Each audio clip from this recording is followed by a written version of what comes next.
Christmas పండుగను పురస్కరించుకుని కాకినాడ గ్రామీణ నియోజకవర్గంలోని చర్చిల్లో కేకులను ఆదివారం జనసేన పీఎస్సీ సభ్యులు కాకినాడ గ్రామీణ ఇన్ఛార్జ్ పంతం నానాజీ తమ నాయకుల చేత పంపిణీ చేశారు. కాకినాడ రూరల్ మండలం జనసేన పార్టీ మండల అధ్యక్షులు కరెడ్ల గోవిందరావు ఆధ్వర్యంలో రూరల్ మండలంలోని అన్ని చర్చిలకు కేకులు, పాస్టర్లకు బహుమతులను అందజేశారు. ఈ సందర్భంగా కరెడ్ల గోవిందరావు మాట్లాడుతూ క్రిస్మస్ సందర్భంగా పార్టీ అధినేత పవన్ కళ్యాణ్ ఆదేశాల మేరకు రూరల్ నియోజకవర్గ ఇన్ఛార్జ్ పీఎస్సీ సభ్యులు పంతం నానాజీ ఆధ్వర్యంలో పాస్టర్లకు స్వీట్ బాక్సులు, చర్చ్ సంఘస్థులకు కేకులను పంపిణీ చేయడం జరిగిందని వివరించారు. టీడీపీ జనసేన పార్టీ నాయకులు కలిసి ఈ కార్యక్రమం చేయడం జరిగిందని ఆయన చెప్పారు.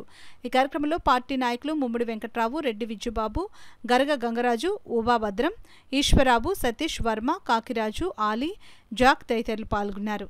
ప్రతి సంవత్సరం కూడా ఇలా క్రిస్మస్ శుభాకాంక్షలు తెలియజేసుకుంటున్నాం. అంతేకాకుండా ప్రతి మా కాకినాడ రూరల్ నియోజకవర్గం అంతా ప్రతి చర్చికి వెళ్ళి మరి మా కార్యకర్తలందరూ కూడా వెళ్ళి మరి ప్రతి చర్చికి వెళ్ళి కేకులు పంచిపెడతాం. మాకు చాలా ఆనందంగా ఉంది. ఏంటంటే వీళ్ళు క్రిస్మస్ పండుగ మా పార్టీ వాళ్ళు అందరూ సుఖ సంతోషాలతో చేసుకుంటున్నారంటే మాకు చాలా ఆనందకరంగా ఉంది. అంతేకాకుండా మా పార్టీ నాయకుడి పిలుపు మేరకు శ్రీ పంతం నానాజీ గారు, గౌరవులైన మరి పవన్ కళ్యాణ్ గారు పిలుపు మేరకు ఈరోజు ప్రతి గ్రామంలోని కూడా మా రూరల్ నియోజకవర్గం అంతా కలిపి క్రిస్మస్ శుభాకాంక్షలు తెలియజేసుకున్నాం. జై జనసేన, జై జై జనసేన.